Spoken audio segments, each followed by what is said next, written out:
I'm going to kick it off and try to demystify a bit this topic of virtual twins and system engineering. So first of all, what are we talking about when we use these terms? And quite often it's a bit boring that we know that you guys, our customers, you create all sorts of incredible things using our solutions, but we are not to show it because it's secret or because it's protected IP. So that's why we decided to make our own product, to have something we can talk about and try to use that to explain what we mean. So this is not a real drone at least, but it is a virtual twin. And some of the things you can do with a virtual twin that we will talk about today is all the things you can capture as a model, not only as a 3D model, but as a system model, as a simulation model, as a behavior model, and even requirements to make sure that you can use that information to develop the system or product in the best possible way. So it starts with requirements. It includes the product management, understanding the market, developing the product portfolio, moving forward to make sure that you can meet all the customers' requirements. It also touches on topics like sustainability. So I mean, early in the engineering phase, you make choices. And how do you make the right choices? How do you figure out whether one material is more sustainable than another if you consider the full life cycle? And you have challenges like, of course, all sorts of ordinary engineering trade-offs. How do you make sure that the product is light enough, for instance, which is of course critical since in this example we talk about a drone. So that's a short take on virtual twins. Systems engineering and MBSE in particular is a topic that is gaining huge interest, and we also saw from some of the voting in the main room that it was just up there together with AI in terms of the level of interest and relevance for people in the room. So one way to look at it is, I mean, it always starts with a need. There is some problem, there is some need that you want to solve. So in this example that we have created, the problem we want to solve is to be able to inspect power lines. And that can, of course, be done in a multitude of different ways. It doesn't have to involve a drone, but in our example, it does.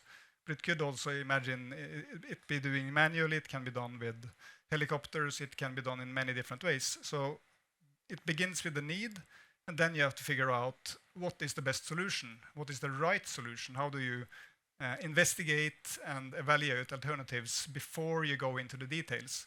And this is the space where system engineering in general and also MBSE lives. And you use tools like CATIA Magic to model the system, to find the best solution, to evaluate alternatives, and also tools like Daimola to simulate the system to see how it performs. So that is on the high level. And you also, of course, have the validation and verification part.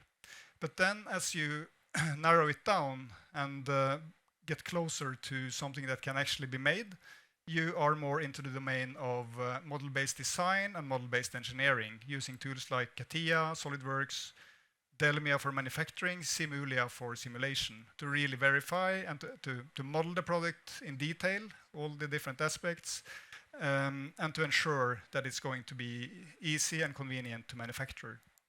And then, if you do everything right, you end up with a problem that fulfills the purpose, meaning solving the solution.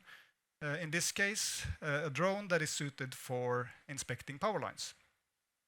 So a simple example, but the idea here is to try to illustrate how this works. So step number one, you need to capture the need. And of course, there might be some ideation process in the beginning, but when things get more specific, you need to formalize and you need to really nail it down as requirements. So that is the first step, where you capture customer requirements and then break those down into detailed functional and technical requirements and keep track of that in the same system so that you can use that at a later point to make sure that the product is fulfilling all the both technical but also stakeholder requirements on all levels of integration in the product. Of course, to develop anything, you also need to manage your team, you need to make a good plan. And even though agile methods are more popular these days, you still need to think about the timeline. There are materials that needs to be ordered. There might be items that takes a long time to provide. And you may have to make sure that you use the resources in the best possible way. So that's also why project management is a highly integrated part of the solutions, where all the deliverables, everything that you are going to model, deliver, and provide is linked in as deliverables from your project plan.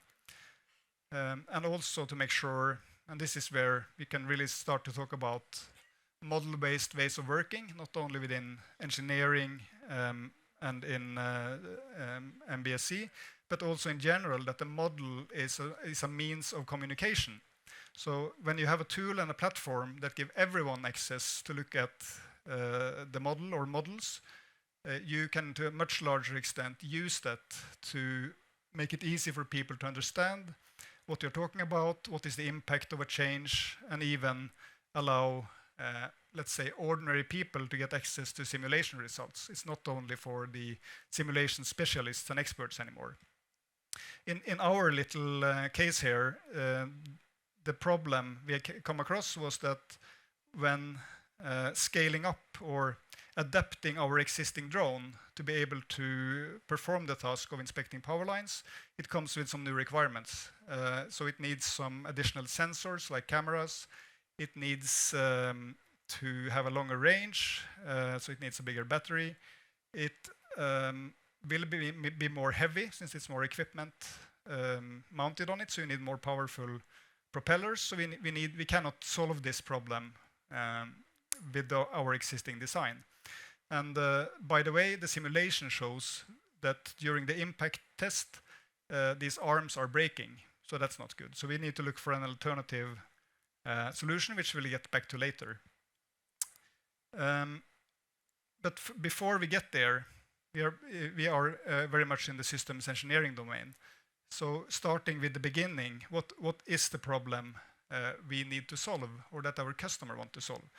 And that is where you start modeling the problem and using that as a starting point to understand all the dependencies, and then gradually break it down into behaviors and all the way down into requirements. So what are all the different capabilities that this product needs to have, and how does those features that we need to provide map to the requirements? How can you make sure that this product, when it's done, is actually able to perform the mission or perform the task that we have set out to do? Another dimension of system engineering is to simulate the system. And this is the part we call system simulation or dynamic simulation, where you start, and this is something you can do at a very early stage, maybe already when you're investigating alternative concepts. Should you have 4 propellers, 6 or 8, and understand what is the best conceptual design.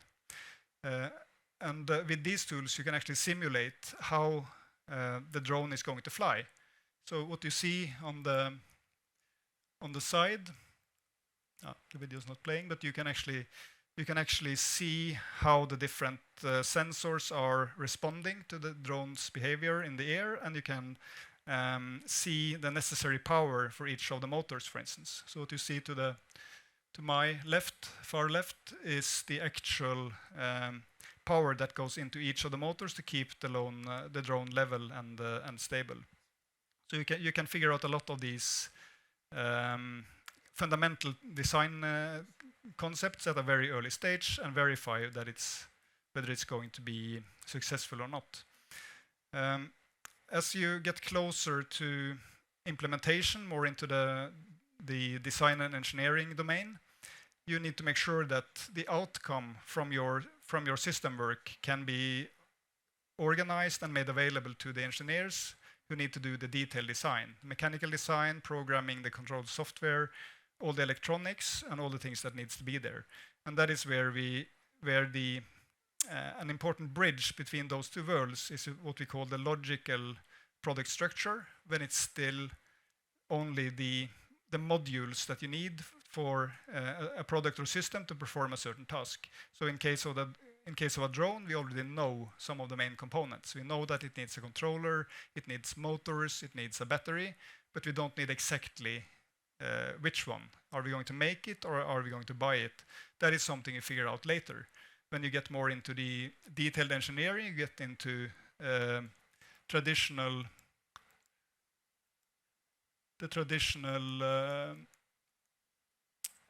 bill of material, first from an engineering perspective, and then finally from a manufacturing perspective. How are you going to put the different parts together in the end?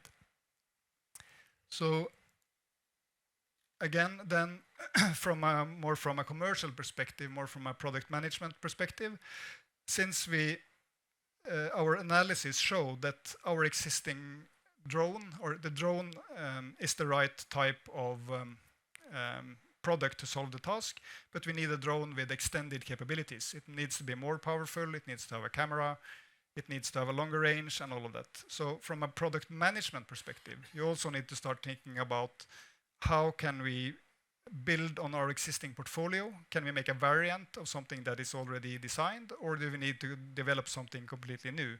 So in this case, fortunately, this drone was designed to be modular from the beginning, so you can add on more capabilities as you see new requirements.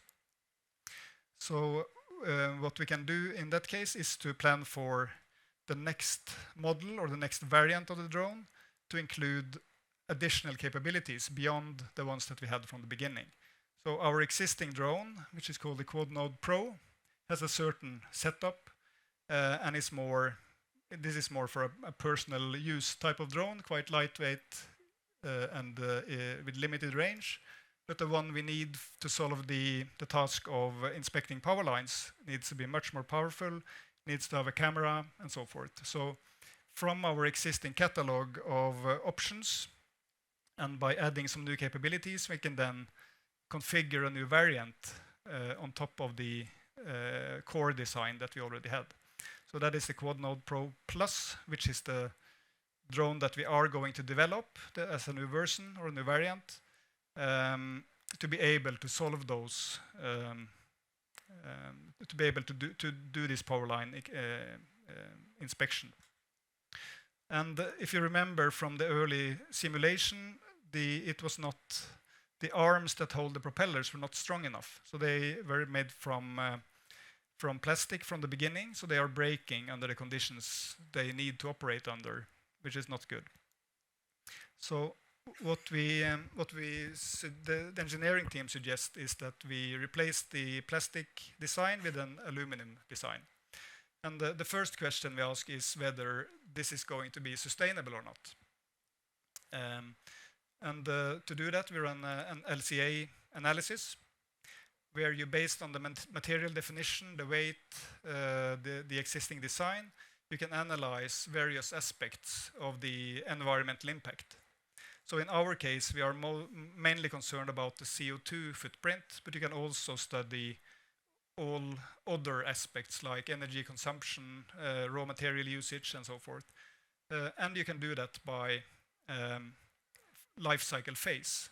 So through design, through manufacturing, operation, and also recycling. So in this particular case, based on an idea that we want to use recycled aluminum, we found that an aluminum arm would be more sustainable from a CO2 perspective than the original plastic one. So we get two benefits in one. It's more durable, but it's also more sustainable. But then one problem remains. Now it is too heavy. And if you design something that needs to fly, we all know that weight is of the essence. So somehow we have to reduce the weight of the arm without losing the strength. And that is when we get into the topic of ModSim and generative design. You have seen some examples of that earlier today, but this is a very simple one. You start with our original arm design. we define the different loads that this arm needs to withstand. It's both when it's flying, but also when it's landing. And then you can simulate and use the generative design capabilities to calculate how much material can you remove while maintaining the necessary strength. So from the original design that you see on the top to the optimal design that is more the theoretical, it is typically hard to make, you can then optimize it for one particular manufacturing technique. In this case, it's traditional milling. So you can see that the shape is more linear and more traditionally styled. But the outcome anyway, and this is by the way how the calculation is done and how we get from the old design step by step into a more optimal and lightweight design. It will then take us to the optimized design, and while you're doing that, you can still keep the sustainability in mind and also stay up to date on how the environmental impact is changing as the design is evolving. But the end result is that we end up with a design that is equally strong as the original one, but it's a lot lighter. And since there are 4 of these arms on the drone, this is a substantial weight reduction, which will make it much more agile and reduce the need for, you can have a smaller battery to achieve the same range. Then, of course, you also have to be able to build it. And this is where we move into the digital manufacturing world, where you start by, after you have done all the detailed engineering and figured out what parts to use and designed everything, decided where to buy it and what to make yourself, you have to figure out the details on how to put it together and optimize the assembly process. So moving from an engineering bill of material type of definition to a manufacturing bill of material, but also start thinking about what are the different assembly steps, how can you optimize the way that the product is put together. The good thing is that since we already had an existing drone that is quite similar, we can reuse a lot of these definitions and just apply the same variant rules on the manufacturing definition as you had on the engineering definitions. So by introducing some new propellers, new motors, maybe a bigger battery, most of the manufacturing steps are the same, meaning that you can effectively use the same definition, even if you have made quite big changes to the original design. And then you can also simulate how the different steps are being performed and to make sure that you that you choose the optimal flow. And this is also information that you can easily make available down to the shop floor. So as an operator, you can get interactive and digital work instructions that help you perform the different steps correctly with very intuitive and visual instructions. Then we get to the last point, and maybe the most important one. So for a product to be successful, someone must want to buy it, right? So it's not enough that it's technically perfect, it also needs to look good and be appealing to customers. And since we have already made all this effort to model the product in detail, we can of course also use that to make photorealistic renderings, nice catalogs. You can, rather than build, let's say we end up with 1,000 different variants that are possible with the various combinations, rather than building each of those and take a photo, you can generate the pictures used in your marketing and in your catalogs. And furthermore, you can also, of course, show the drone in action and what it looks like in the different environments it's going to operate. And that also includes animations, and you can interactively in front of a customer demonstrate the different capabilities. You can show the different configurations and how the drone would actually look like and operate in different environments. You can put on a VR headset and get a really realistic live view of what the drone would look like in real life. And since this is an example of a virtual twin that doesn't have a physical twin, that is your only chance of getting close to it, unless we decide to start drone manufacturing at some point at TECHNIA. So in summary, before wrapping up, some of the benefits we see and hear from customers of moving towards model-based ways of working, whether that is model-based system engineering, model-based engineering, or model-based design, or model-based methodologies in general. Some of the things we typically hear and see is that by really taking benefit of using this information you have put into the model and using the model also as a communication media, you can significantly reduce the number of drawings and documents you need to create. Of course, document doesn't disappear overnight. They are still very much there. In many cases, it's also required, but you can reduce the amount quite a lot. You can significantly speed up design iterations, especially utilizing tools like generative design and ModSim. So rather than simulating once in the end just to verify, you can simulate often and early to make sure that you make the right decisions and find the best solution. You can respond quickly to changing requirements. So there might be a new need in the market, like we saw in our example. We had an existing drone. Now it's a new area of application that requires some additional capabilities. Then we can very quickly add those and update everything all the way from requirement to engineering down to manufacturing. It also ensures full traceability all the way from early idea and requirement to the being able to validate that the final product is doing what it's supposed to do. If something is failing, then you can also use that to easily figure out what the root cause might be, because you have a model that describes all the aspects of the product, including the control systems, the electronics, and the mechanical parts.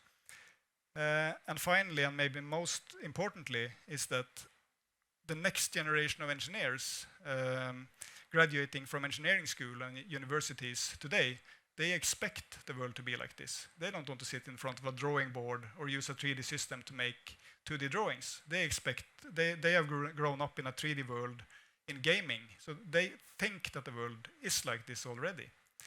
So I think that is also a valid argument that even though the Eurans of this world, which was mentioned in the morning session, would still prefer to have the 2D A0 drawing, that is not what the next generation of engineers are looking for. So by that, we can fly into the sunset and wrap it up. And if there are any questions, we are happy to. We have a couple of minutes to answer those. Thanks a lot.